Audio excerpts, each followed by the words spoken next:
The sun had barely cleared the ridge when I stood at the edge of my land, hands on my hips, staring down the smooth black asphalt that cut through the earth like a ribbon of triumph.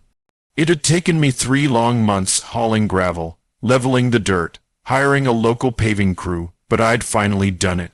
I'd built the road that my father always said this farm needed. For years, every rainy season turned the old dirt track into a swamp, stranding trucks and tearing up the tires on our tractors. But not anymore. Now the road gleamed under the morning light, new and strong, leading from the county route right to my barn. I could smell the faint trace of tar still in the air, mixed with pine sap and morning dew. Birds chattered from the fence posts, and for the first time in ages, I felt proud, not just relieved, but proud that something I'd built with my own hands would last for decades. The workers had finished yesterday evening, and I'd spent half the night just walking it in the dark, listening to the echo of my boots on the asphalt. It felt like progress, solid, earned progress. I was crouched down checking the edge where the pavement met the gravel shoulder when I heard the hum of a vehicle approaching. A white SUV slowed to a crawl on the county road before turning onto my new pavement. I recognized that vehicle instantly, the HOA president's car. I groaned under my breath. Karen Douglas, of course. The SUV stopped beside me. The window rolled down, and Karen leaned out, big sunglasses covering half her face, a clipboard already resting on the passenger seat. Her husband, Dennis, sat beside her, always silent but always there, like her personal security detail. "Morning," she said, her voice clipped and cold. "You must be busy this early." "Just admiring my new road," I said, forcing a polite smile. "Finally got it done." Karen tilted her head. "Yes, I noticed. It's interesting, though I wasn't aware the HOA approved any construction down here." I straightened slowly. "That's because it's not your concern. This road's on my property. I had it surveyed before I started." Her eyebrows lifted just above the rim of her glasses. "I'm not sure that's accurate. You see, this land sits on the edge of Maple Ridge Estates. Our community boundary extends all the way down to this intersection. Anything that connects to the main entry road technically falls under HOA jurisdiction." I laughed, but there wasn't any humor in it. "Jurisdiction, ma'am, I don't even pay HOA dues. You've got your neighborhood up the hill. This is farmland. I've owned it since before your subdivision even existed." Dennis leaned forward, his voice deep and smug. "You might want to double-check that. If this connects to our main street, we have the right to manage traffic and maintenance. Liability issues, you understand." I took a step closer to the car, my jaw tight. "No. What I understand is that I paved this road with my own money, on my own property, for my own use. There's no liability to you." Karen gave me that fake, tight-lipped smile I'd seen too many times before. The kind people give when they think they've already won. "We'll verify that with our legal team," she said. "In the meantime, I'd advise you not to make any further modifications. If this turns out to be HOA property, we'll need to review compliance." "Compliance," I repeated, incredulous. "It's a road. I'm not building a casino." Her tone didn't waver. "Rules are rules, Mr. Dawson. We all have to follow them." I crossed my arms. "I'm not part of your we." Karen didn't reply. She just put the car in reverse, smiled again, that same passive-aggressive grin, and said, "We'll be in touch." The SUV backed down the road and sped off toward the neighborhood. For a few moments I just stood there, staring after them. The quiet of the countryside returned, the birds, the breeze, the far-off bark of my dog, but something in me was uneasy. I knew Karen. She didn't let things go. The HOA had complained about my mailbox being too rustic, my barn roof being too reflective, and even the smell from my compost pile. She acted like the whole county was her property, and now she'd found a new target, my road. 3 days later, my unease turned into disbelief.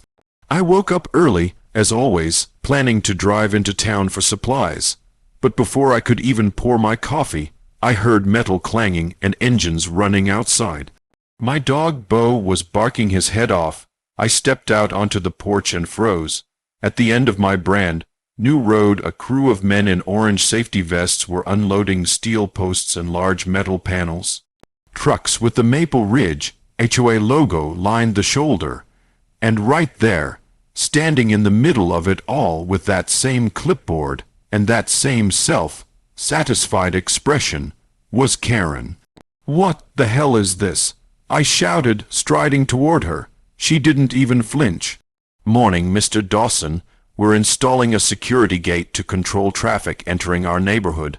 Too many non-residents have been using this road." "Non-residents?" I barked a laugh. "This road leads to my property. I built it. You can't just throw a gate across it." Karen's tone stayed maddeningly calm. "Our lawyers confirmed that the road borders HOA common space. It's best for everyone's safety to have it secured. Of course, residents can request access codes. I'm not one of your residents." I snapped. She shrugged. "Then you'll need to submit an application." I stared at her in disbelief. "You're trespassing, Karen. You and your whole crew. Get off my land before I call the sheriff." She didn't back down. Instead, she looked smug. "Actually, I already did. We wanted law enforcement present while we installed community security features. They should be here any minute." And sure enough, within minutes, a county sheriff's cruiser rolled up. The deputy stepped out, resting one hand casually on his belt. "Everything all right here?" he asked. Karen spoke first. "Yes, officer. This man is interfering with HOA maintenance work on community property." I could feel my blood boiling. "That's a lie. This is my land, my road. I have the property deeds inside." The deputy glanced between us, clearly uncomfortable. "Let's just keep things calm, folks. Maybe show me your paperwork, sir. I'll get it," I said, turning toward my house. But as I walked away, I heard Karen's voice drop low, just enough for me to catch a few words. "Unauthorized construction, safety hazard, possible trespassing." By the time I came back with the papers, the deputy was already telling me he'd need to confirm property lines with the county before I touched anything. In other words, I was stuck. And before the day was done, that gate was bolted, locked, and stamped with a shiny Maple Ridge HOA seal across my own damn road. When the trucks left and the sun dipped behind the hills, I stood there staring at it. Beyond that gate was my home, my fields, my life's work. And now, I couldn't even drive there without permission from a woman who didn't own an inch of it. In that silence, with the wind whipping dust around my boots, I made myself a promise. If they wanted a fight, I'd give them one the right way. With proof, with the law, and this time, I wouldn't let them twist it in their favor. This wasn't just about a road anymore. It was about the principle and the simple truth that some lines once crossed can't be ignored. ChatGPT said, the morning after the gate went up, I didn't bother feeding the chickens or starting the tractor. I barely slept at all. Every time I closed my eyes, I saw that gleaming metal barricade slicing across my road like a slap in the face. My wife tried to calm me down, said maybe I should let it go until Monday, but I couldn't. They'd humiliated me, locked me out of my own land, and they thought I'd just roll over. Not a chance. By 7 a.m., I was sitting in the county assessor's office downtown, a manila folder of old deeds in my lap, and a headache pounding behind my eyes. The clerk on duty, Jerry, had been there for decades, a soft-spoken man with silver hair and a calm that only government workers seemed to have. When I explained what had happened, his brow furrowed. "Wait a minute," he said, wheeling his chair over to an old map cabinet. "They installed a gate on your private road, right across it," I said, called the sheriff and everything, told him I was interfering with HOA property. Jerry let out a low whistle and unfurled a set of survey maps across the counter. His finger traced a thick black line that communicates M-O-R-E, then W-O-R-D-E, Mounwari for Maple Ridge Estates, then tapped the section of road I'd paved. "Here," he said, "see that?" I leaned over the counter. "This part," he went on, "is unincorporated county land. Always has been. HOA boundaries stop about 100 yards north of your property line. They don't have a single legal foot past that. I felt heat rising in my chest, so they had no right to touch it. None whatsoever, Jerry said. They can't build on, maintain, or restrict access to land they don't own. You've got the legal high ground, son. He printed out the relevant plats, signed copies of the deeds, and even stamped a certified survey for good measure. When I thanked him, he gave me a sympathetic smile. People like that think a clipboard makes them gods. Don't let 'em bully you. Take this to the sheriff if you need to. By the time I left, the anger in me had cooled into something harder, determination. I drove back home, the folder on the passenger seat, my knuckles white on the steering wheel. When I reached the intersection, I stopped the truck right before the gate. There it stood, tall and smug, with the HOA logo shining in the middle like a brand of ownership. They'd even installed a keypad and a small camera pointed toward the road, my own private property, now under surveillance. As I climbed out of the truck, the familiar sound of tires on gravel reached my ears. A white SUV rolled up again, Karen Douglas, punctual as ever, clipboard at her side. "Mr. Dawson," she called out as she got out of the car, that rehearsed smile plastered on her face. "I see you've noticed the new security feature. It's for everyone's protection." I held up the thick folder of papers. Protection from what? The truth? Her smile faltered for a split second. "This," I said, stepping closer, "is the county record. Surveys, deeds, assessor certifications, everything that proves this road is on my land. You had no right to install this gate, and you know it." Karen crossed her arms, her tone cooling. "Our attorneys disagree. The road connects directly to our main street, therefore it falls within HOA management. It connects to the county route." I snapped, "Not your cul-de-sac. Your property line ends before this road even starts. Jerry from the assessor's office confirmed it himself." Her voice sharpened. "Then we'll see what the court says. We've filed an injunction to prevent you from altering the gate until the matter is resolved." I laughed, though there was no humor in it. "You filed paperwork on land you don't own. You really don't know when to quit."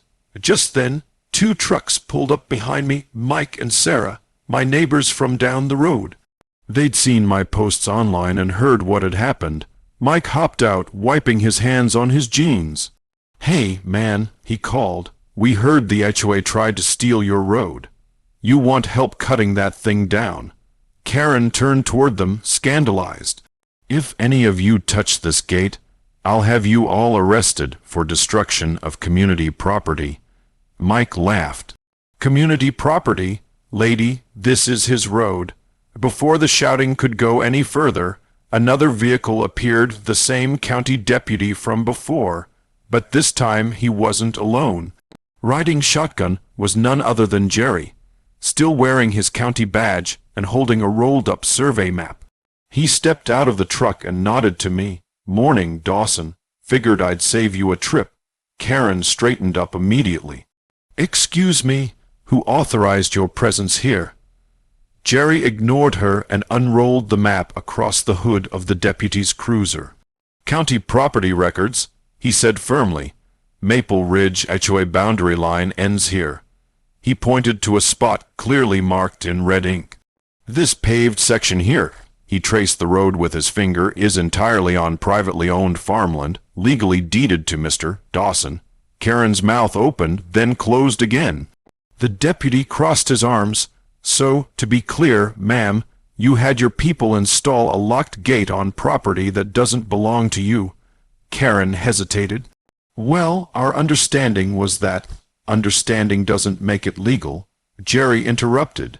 "You're in violation of county code and trespassing statutes." The deputy nodded slowly.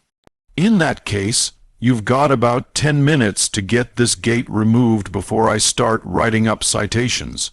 You can explain it to a judge if you want." I could see the panic flicker across her face. She turned to her husband, whispering furiously. Then, without another word, she gestured for the workers to start dismantling the gate. The clatter of metal echoed through the morning as bolts came loose and panels hit the ground. Every twist of her wrench felt like a small victory. Sarah clapped quietly from the side, and Mike gave me a thumbs up. Karen stood still, jaw tight, eyes hidden behind her sunglasses again. When the last piece of the gate was loaded back into the HOA truck, I stepped forward. "Next time you want to control someone's land," I said evenly, "make sure you actually own it." She didn't reply. She just turned, got into her SUV, and drove off without a glance back. The deputy gave me a firm pat on the shoulder. "If they give you any more trouble, call me directly," he said. "You did things the right way." Jerry packed up his map and smiled. "I've seen a lot of property disputes, son, but I've never seen anyone take down an HOA that fast." As they left, the air felt lighter. The road stretched out before me again, clean and open just as I'd built it, but I wasn't done. That afternoon, I called a local welder and had him install a new gate, this time, one that left no room for confusion. Heavy steel bars painted bright red, with a large sign welded to the center. "Private property, no HOA access." It wasn't about being defiant, it was about being free. When I drove through it that evening, the sun setting behind my barn, the tires hummed smoothly across the asphalt. For the first time in weeks, I felt peace again, a quiet, steady kind of peace that only comes when you stand your ground and win. A week later, word spread around town about what had happened. Farmers, neighbors, even a few HOA residents stopped by to tell me they admired what I did. Some said they wished they had the guts to stand up to Karen, too.